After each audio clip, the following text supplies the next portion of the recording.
네, 힘과 하중에 대해서 공부하고 있습니다. 오늘 시간은 세 번째 휨 모멘트에 대해서 알아보도록 하겠습니다. 자, 모멘트라는 말은 말 그대로 회전이라는 뜻이에요. 회전인데 회전이라는 말 자체로만 하면 그냥 모멘트 혹은 회전 모멘트라고 합니다. 자, 여기에 몇 가지 사례가 그거를 알고 보여주고 있습니다. 대표적으로 스티어링 휠. 스티어링 휠은 무엇을 하는고 하니 요 축을 돌리는 거죠. 이렇게 회전을 시키는 겁니다. 자, 회전을 시키는데 우리 운전자가 하는 거는 돌리는 게 아니라 이걸 돌리는 게 아니라 결국 직선 운동을 하죠. 직선 운동을 하는 것에 이 팔 길이가 곱해져서 모멘트가 되는 거죠. 그래서 모든 모멘트는 힘에다가 팔 길이를 곱한 것이다. 자, 그런 식으로 이것도 이해를 할 수 있습니다. 피스톤은 직선 운동을 하죠. 힘에 의해서 직선 운동을 하는데 얘가 크랭크라고 하는 걸 만나서 이 직선 운동이 이 D를 만나면 이게 회전이 되는 거죠. 거꾸로도 되죠. 회전 모터로 하면 이렇게 직선 운동도 시킬 수 있는 거죠. 결국 모멘트하고 힘은 이 팔 길이라는 거를 매개로 해서 서로 왔다리 갔다리 바꿔치기 하는 거다. 자, 이게 그거죠. 이 힘과 팔 길이에 의해서 회전이 되는 것. 자, 이걸 중심으로 해서 이 힘과 이 힘이 균형을 이루는 거는 얘 무게와 이 길이 L2와 W1 곱하기 L1이 이퀄 있기 때문에 M1과 M2가 이퀄이기 때문에 균형을 이룬다. 이해하시겠습니까? 이게 모멘트가 되겠습니다. 자, 그 중에서도 앞에는 회전 모멘트에 대해서 말씀을 드렸고 휨 모멘트라는 것이 사실 우리 건축에서는 더 중요하죠. 기계 같은 데는 휨 모멘트가 중요한데 우리 건축 구조에는 휨 모멘트가 중요합니다. 왜냐? 대개 구조가 이렇게 생겼기 때문에 그렇죠. 기둥 두 개의 보가 있기 때문에 그렇습니다. 자, 이런 기둥 두 개의 보가 있다 그러면 이 기둥은 압축력을 받는 것이고 보는 뭘 받느냐? 이 수직 하중에 의해서 결국 이 지지력이 여기까지 올라오겠죠. 여기까지 올라오는 이 지지력과 이 가해지는 힘의 이 거리에 의해서 모멘트가 생긴다. 어디에? 여기에. 요게 모멘트 중에서도 이렇게 휘려하기 때문에 휨 모멘트라고 얘기를 합니다. 네, 휨 모멘트의 사례를 몇 개 보겠습니다. 말의 자기 자중에 의해서 특히 말의 이 장기가 무겁겠죠. 이거는 결국 갈비뼈와 이 갈비뼈를 둘러싸고 있는 근육에 의해서 이런 큰 구조체가 만들어지는 거죠. 그래서 이 하중에 의해서 이렇게 휘는 이런 구조가 되는 겁니다. 이렇게 지지점과 작용점이 달라서 생기는 이런 것들을 우리가 휨 모멘트라고 한다라는 얘기입니다. 자, 이 다이빙 때도 마찬가지죠. 여기에 작용점이 있고 여기에 지지점이 있으니까 이 거리 차이와 이 무게에 의해서 여기는 모멘트가 생긴다. 비행기도 마찬가지죠. 비행기도 여기서는 어떻게 되나요? 날개에서 생기는 위로 올리려는 양력, 그 다음에 동체가 땅으로 향하는 중력, 요거에 의해서 이 비행기 날개는 이렇게 휜다. 이런 얘기죠. 자, 타워 크레인 보시죠. 타워 크레인도 이 무게와 이 거리에 의한 이런 모멘트가 생기고 여기에 무거운 카운터 웨이트와 이 길이에 의해서 이 모멘트가 생겨서 서로 양쪽의 휜 모멘트가 균형을 이룹니다. 여기에서 이제 우리가 또 눈여겨볼 것이 이거죠. 왜 타워 크레인의 단면은 이렇게 삼각형일까? 왜 사각형도 아니고 왜 역삼각형도 아니고 모든 전 세계 타워 크레인이 이 정삼각형일까? 이것도 궁금해야 합니다. 왜 그렇죠? 그렇습니다. 이 사각형으로 하는 건 필요 없는 게 하나 더 들어간 거예요. 쓸데없이 들어가서 잉여만 생겨는 것이기 때문에 사각형은 안 씁니다. 자, 삼각형인데 삼각형 중에서도 이렇게 되면 어떻게 되나요? 자, 여기서 잘 보세요. 타워 크레인이 이렇게 있다. 무게가 내려간다. 여기가 지지점이다. 뭐 여기 이렇게 자, 그러면 이거에 의해서 이렇게 휘겠죠. 이렇게 휜다. 여기 모멘트가 생기고. 그러면 이게 휘면 요 위에 요거에서 윗부분에서 뭐가 생기죠? 인장력이 생기죠. 이렇게 휘니까. 아랫부분은 압축력이 생깁니다. 그렇죠? 예를 들면 이렇게 휘면 여기가 인장력, 여기가 압축력. 원래 길이보다 줄어들면 압축력. 원래 길이보다 늘어나면 인장력. 여기서는 이렇게 해서 위가 늘어나니까 위가 인장력. 자, 그러니까 아까도 얘기했죠. 인장력은 혼자서 있을 수가 있어요. 자, 반면에 압축력은 혼자 있으면 버클링이 생기죠. 그러니까 이 밑부분은 이런 식으로 이렇게 두 개를 사다리형으로 만들어서 결국 두께를 크게 만들어주는 효과를 가지게 하기 위해서 타워 크레인의 아랫부분은 두 개다. 위는 하나다. 위는 인장력, 아래는 압축력이다. 여기까지 알아두시면 좋겠습니다. 자, 휜 모멘트는 우리가 그 크기가 요 길이에 따라서 변해요. 그렇기 때문에 이거를 길이에 따라서 모멘트가 어디가 제일 많이 생기는가를 알아보기 위해서 다이어그램을 그립니다. 이거를 우리가 밴딩 모멘트 다이어그램이다 라고 얘기를 합니다. 그래서 예를 들면 이렇게 보의 한가운데 힘이 P라는 힘이 가해졌다. 그러면 양쪽에 서포트에서 반발씩 가져가죠. 자, 그러면 그거 그리는 거는 뭐 쉬워요. 이렇게 뭐 이런 식으로 그리면 됩니다. 압축력, 임장력은 그렇게 그리면 되는데 모멘트는 그렇지가 않아요. 모멘트는 이렇게 됐을 때 어디가 제일 크냐? 요 가운데가 제일 큽니다.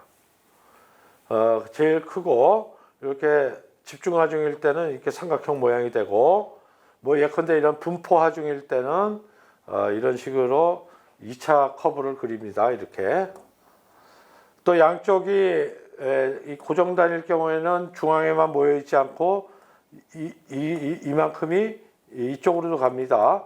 결국 크기는 똑같아요. 이렇게 크기는 똑같은데 양쪽이 꽉 물고 있는 거냐, 양쪽이 이렇게 그냥 핀으로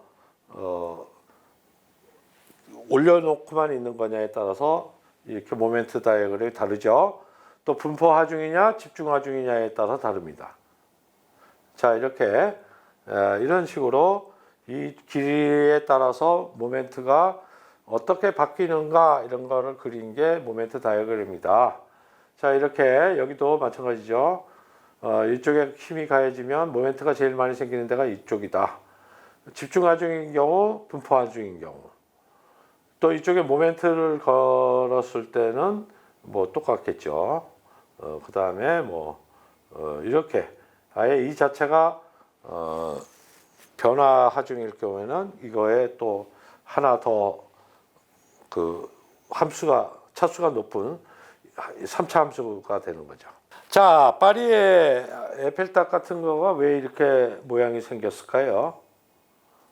이거는 에펠의 무슨 예술적 감각에서 생긴 게 아니에요. 결국 바람의 하중에 의한 이 캔틸레바 탑 구조의 모멘트 다이어그램 이거죠. 이거를 가지고 그린 겁니다. 자, 바람이 양쪽에서 부니까 이거죠. 모멘트가 제일 아래쪽이 크겠죠. 자, 모멘트는 뭡니까? 아까 말했죠. 이렇게 짝힘의 디스턴스를 곱한 힘이라고 그랬죠. 그러니까 이 가운데는 비워내도 되는 겁니다. 왜? 요 짝힘만 있으면 되니까. 그래서 에펠탑은 요 양쪽 끄트머리를 가진 이 형태인 것인데 이것은 결국 역학적인 다이어그램에 의해서 만들어진 형태이지 어떤 뭐 미적 감각에 의한 거하고는 상관이 없다. 이렇게 보시면 되고요. 이 다리도 마찬가지입니다. 마일라르의 살지나토벨 다리죠. 뭐 몇 번 인용된 바가 있습니다. 계곡에 다리를 놔야 되는데 교각은 내올 수 없습니다. 아주 날렵하고 가장 미니멈한 자기 자중이 제일 적게 들어간 다리를 일체의 불필요한 잉여가 없는 미니멈한 다리를 만들고 싶습니다. 어떻게 만들면 됩니까? 에펠탑하고 똑같아요. 모멘트 다이어그램으로 그리면 됩니다. 자, 여기에 하중이 두 군데에 칠 거고 여기에서 이렇게 두 군데 서포트가 있습니다. 자, 이거에 의해서 생기는 모멘트 다이어그램은 이렇습니다. 자, 그런데 이거는 결국은 이렇게 누르기 때문에 이런 힘이 생긴다 그랬죠. 그거에 의해서 이런 호라이전탈 포스도 생깁니다. 이 추력이죠, 추력. 자, 추력에 의해서 양쪽에서 이렇게 누르니까 이거에 의해서도 모멘트가 생기죠. 이게 이겁니다. 근데 부호가 이거는 플러스고 이건 마이너스예요. 그러니까 당연히 더하면 이게 되죠. 자, 이 형태는 바로 이겁니다. 그래서 요 세 군데가 모멘트가 제로이고 그래서 3점 포인트라고도 하고 결국 요 힌지 포인트에는 힌지 작용이 일어나게 하기 위해서 콘크리트는 있는데 철근 배근을 안 합니다. 대표적으로 3점 힌지 포인트로 된 건물이 이 두테르테의 기계관도 그렇죠. 여기가 힌지, 여기가 힌지, 여기가 힌지. 이렇게 해서 3점 힌지입니다. 자, 이것도 결국 이거랑 똑같이 이런 부분이 두껍고 여기는 아주 미니멈. 모멘트 다이어그램에 의해서 만들어진 구조임을 알 수가 있습니다. 자, 모멘트 다이어그램에 의해서 보들이나 구조체가 만들어지면 아주 미니멈하고 효율적이다라고 말씀을 드렸는데 구조체를 얇게 만드는 또 하나의 방법은 뭐냐면은 미리 혹은 나중에 텐션을 주는 겁니다. 우리 스타킹이나 팬티 같은 고무줄 생각하시면 돼요. 예를 들어서 다리가 있는데 여기 스타킹을 신어야 되는데 이 다리 사이즈하고 스타킹 사이즈가 똑같다. 이러면 무슨 스타킹이겠어요? 바지죠, 바지. 스타킹은 피부에 딱 붙어야 되잖아요. 그러려면 어떻게 되냐? 이 다리 사이즈보다 아주 작은 스타킹을 만드는 거죠. 그래야 그걸 신으면 팽팽해져서 여기에 다리에 꽉 이렇게 붙게 되는 거죠. 자, 이 이치랑 같습니다. 자, 보가 있어요. 보가 있고 여기다가 하중을 가하면 얘는 이때부터 쳐지죠. 이렇게 쳐집니다. 자, 이거보다 얘한테 미리 이 부분을 줄여 놓는다면 어떨까? 이 스타킹처럼 미리 조그맣게 만들어 놓으면 어떨까? 그러면 얘는 힘을 받으면 그때 중립까지 오겠죠. 자, 이 얘기는 뭐냐면 이렇게 될 때까지 더 큰 힘을 받는다 이런 얘기죠. 자, 이렇듯이 스타킹처럼 미리 보에다가 역텐션을 걸어 놓는 것, 이렇게 역텐션을 걸어 놓는 것, 이것을 포스트 텐션, 프리 텐션이라고 합니다. 똑같은 건데 콘크리트 굳기 전에 이 텐션을 걸어 놓는 걸 프리 텐션이라고 그러고, 콘크리트가 굳은 다음에 나중에 이걸 잭으로 당기는 걸 우리가 포스트 텐션이라고 그래요. 자, 활도 마찬가지죠. 이 활이 힘이 세려면 그냥 이렇게 생긴 놈에다가 활을 걸어 놓는 게 아니라 역으로 굽어진 놈을 이렇게 힘을 줘서 여기다 살을 매기면 더 강력한 힘을 발휘하겠죠. 자, 이게 고대 인디언들의 화살인데요. 이 인디언들이 이런 이치를 알고 이렇게 압축력을 아주 강하게 받아야 되는 데는 물소불 같은 걸 쓰고, 이렇게 인장력을 많이 받아야 되는 이 부분은 좀 뱀 가죽이나 이런 걸로 만들어서 이 포스트 텐션의 이치를 잘 활용한 역사의 지혜다 이렇게 보면 됩니다. 자, 이거는 로마 시대 때 전차 바퀴예요. 기왕이면 이 바퀴가 팽팽하고 하면 힘을 더 받겠죠. 자, 그렇게 되려면 어떻게 하는 게 좋으냐?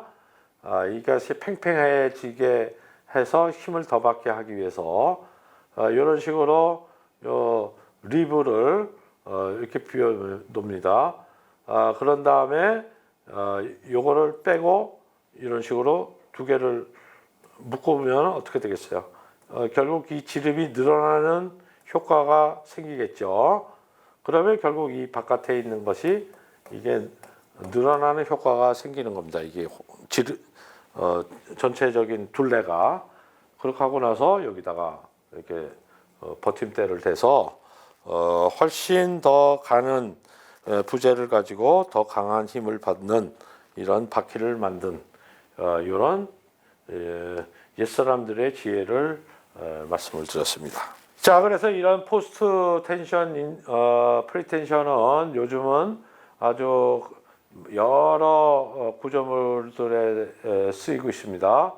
여기는 이제 도요이토가 설계한 센다이 미디어 택이죠. 기둥과 기둥과의 거리가 굉장히 깁니다. 뭐 20m, 30m씩 되죠. 자, 이거를 일반적인 보하고 기둥 시스템으로는 될 수가 없어요. 그래서 기둥 자체도 이렇게 번들드 튜브로 만들었죠. 이게 길이가 굉장히 길어요. 거의 뭐 11 하니까 뭐 거의 20m 가까이 되는데, 그러니까 여기는 이 슬라브 안에 포스트 텐션 와이어를 이렇게 넣어서 그냥 평슬라브보다 더 강한 힘을 받을 수 있게 만든 경우가 되겠습니다. 자, 이게 포스트 텐션 방법입니다. 이렇게 공장에서 교량의 한 조각을 갖고 와서 옆에 거에다 붙이죠. 이게 다 붙입니다. 참고적으로 얘기하면 이걸 접착제로 붙여요. 에폭시. 에폭시로 붙여도 이 콘크리트 같은 데가 서로 아주 잘 붙습니다. 자, 이렇게 붙였다. 그래서 한 경관이 만들어졌다. 그러면 이렇게 요 안에다가 이렇게 강력한 텐던 와이어를 이렇게 넣고 여기서 이 유압기로 이걸 당깁니다. 강력하게 당겨요. 그럼 얘가 이렇게 아주 강력해지면서 전체적으로 이렇게 위로 블록하는 효과가 나겠죠. 이것이 포스트 텐션이다. 자, 이렇게 우리가 공부를 했습니다. 결론적으로 뭘 얘기할 수 있냐? 휨 부재는 결국 뭐하고 관계 있다? 뎁스, 보의 두께하고 관계 있고, 그 뎁스의 두께는 앞에서 본 것처럼 모멘트 다이어그램이 큰 데가 두꺼우면은 그게 제대로 된 구조가 되는 겁니다. 여기까지 하겠습니다.